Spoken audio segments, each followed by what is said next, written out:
Good morning people, or afternoon, or whenever the hell you're watching this. Here we are at Craig's Motorcycles in Dewsbury, and today we are taking out a brand new 12.9. I'm joking, it's my bike. But anyway guys, what's going on? Welcome back to another video. So hopefully the audio is sounding so much better. I finally have the motovlogging set up. Finally, and I say finally because it literally has been a year since last November, 11 months since we tried to start doing microphone vlogs inside the helmet, and it didn't work. But anyway, you clicked on the video because you want to see the 5 things that I absolutely love about my little 2017 Duke 390.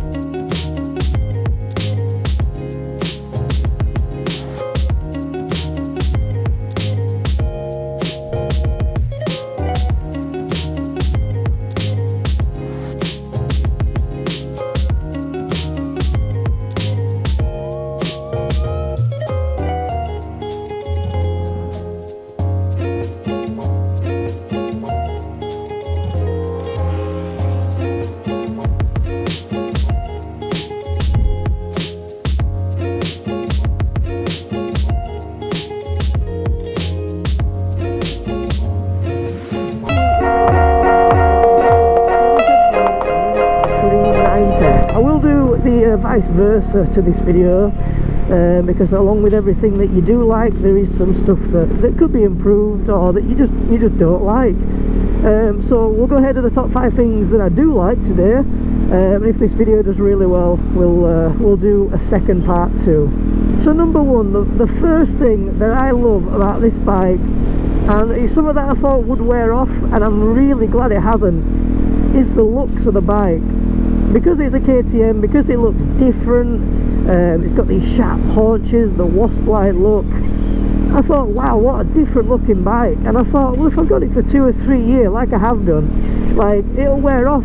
But still, when you clean it up and you polish it and all the chains done, and you take it to somewhere like a biker cafe and there's other bikes there, it still stands out. Even though it's such a small bike, it is absolutely gorgeous. The headlight on the front, even the daytime running lights with the just like with the xenon, absolutely gorgeous.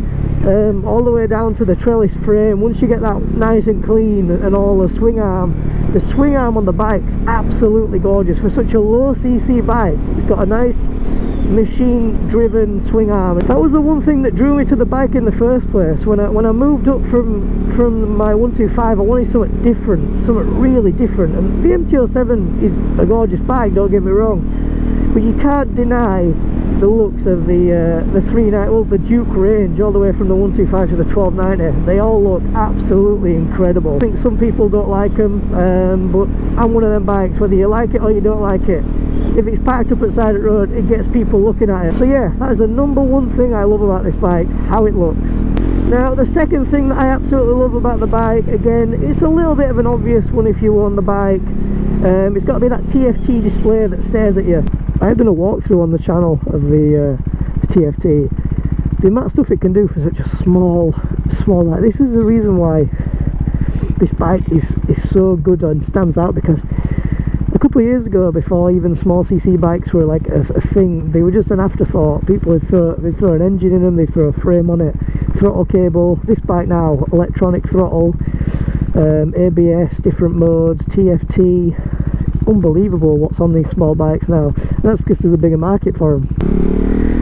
But yeah, the TFT is absolutely gorgeous. Again, the only little downside of it, and this isn't one of the things that I don't like about the bike, it's just one of them things that just happens, which I wish I'd have done, is obviously this bike's done 13,900 miles, coming up on 14,000 miles, and obviously a few stones and stuff and rain and scratches have scratched the screen. Not as much as I thought, but if I was to go back and buy the bike again, I'd definitely buy a screen protector for the TFT, just so it didn't get scratches on. Fuel range, odometer, miles per hour, rev counter, gear indicator, all stuff that you find on big bikes on this little 390. But yeah, that's number 2. It's got to be the lovely TFT.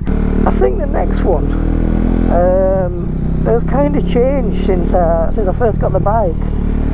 And that's the sound the bike makes. It's only a little single thumping away, But when I got the bike, it still sounded gorgeous, do you know what I mean? But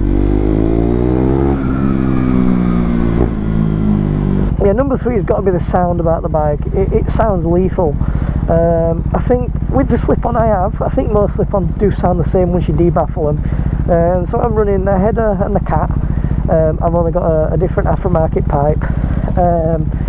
So obviously it doesn't have that raspy sound. Now when I was looking for a pipe for the bike, a lot of these guys were running straight pipes, and they didn't sound too cracky. They sounded farty and horrible and really loud and obnoxious, and all this top end sound that I didn't like. It was like Rrr. But I put this like Shorty Pipeworks pipe that I have on now onto the bike, and it obviously, because it's a Shorty pipe, it still has that raspy grumble about it, so it's still quite low. But the good thing about it is you can be heard. It pops, it crackles, it's deep toned, but it's not too loud.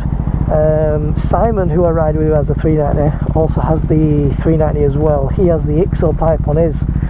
Now that's a stubby short can as well. It is louder than mine, but mine's got a deeper groan. But the only thing about that pipe is over mine, is mine pops and crackles just a little bit more. I'm not sure why. They're both absolutely great pipes. I do actually prefer the look of the IXL pipe, but again, if I was to get another pipe, I'd probably just bought a fake SC Project one, the stubby ones, because that was the one I was looking for. But when I first got this bike, obviously it was a new model, so obviously there wasn't many designs out for it, whereas now this model bike, this shape bike's been out for 2 or 3 years, I don't know. There's a few pipes for it, and there's a lot more to offer when it comes to customization than there was when I first got it. The reason I'm not actually modding it or customizing it is because I will be getting rid of it next year, when it comes to do my full A test. So I'm pretty much done for mods on the bike now. But yeah, the sound's absolutely lethal whether you're in a tunnel or you're gunning it. So yeah, number 3 has got to be the sound. So the number 4 thing, or the 4th thing that I like about this bike, is what it is designed to do, what it says in its marketing, and how agile this bike is for an everyday bike. Like, this bike is so flickable. Like, if I want to go around this, like let's say this next one here and this next one, like, I know it's only a small little back tyre, but by God, what a bike to flick around. And these bigger bikes, there's so much input you have to do, where I can do this one-handed. This pothole here, I just swing it around it. Like, it's unbelievable how light the bike is. They say for the bike that the marketing for it, they call it the corner rocket. Now, I wouldn't really say it's the corner rocket. It's a bit unstable in corners, to be honest, when you're at quite high lean down to its soft suspension. But it should be more, the slogan should be more agility sided for what it is.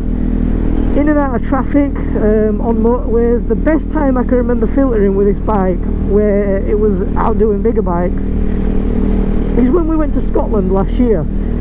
We got on the Queen's Ferry Bridge, and it was chock-a-block traffic jam all the way across it, and we were filtering through the bikes, and this bike was just putting bikes to shame, in and out of cars, round the side of cars, all legal of course, at legal speeds. But it's like, the amount of input you have to put into it for it to just fling left and right, it's just unbelievable. Now, I don't know if it's down to the tyres on the bike, or it's down to the frame, or how the wheelbase is. I don't really know what it is, and I don't really want to look into it, because to be honest, I don't really care. But yeah, very impressed about how agile the bike is. I used to be very nervous about flicking the bike around in case I lost traction, but once you ride the bike every day, you learn where its limits are. You kind of, your confidence improves a little bit, and even in the wet, what a bike, how agile it is. It's got to be my number 4th reason why I do love the 390. So finally, the 5th thing that I absolutely love about this bike is, oh my God, that was a nice downshift, has got to be its little piddly single cylinder thumping away below you. The sound and the engine are 2 different reasons, because the sound itself on its own is lovely, but the engine itself, the characteristics of it, that's why I like this bike. Because the frame and the chassis is so light on the bike, the engine just thumps away. Now, I've never ridden the RC390, which is the race version of this. I don't know if it runs the same gearing as this with the sprockets, so I don't know if it'd be as torquey or it runs longer gearing, or I don't know how you call it.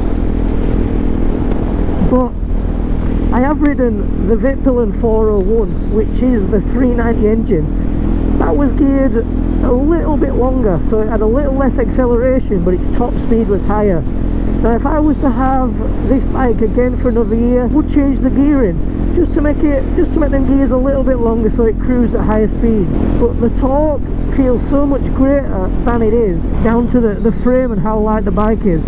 If this bike's in, there's nobody behind me. If this bike's in second gear, where it pulls at one of its best gears, I think its max torque's at 7.5. So if we get that to 7 and just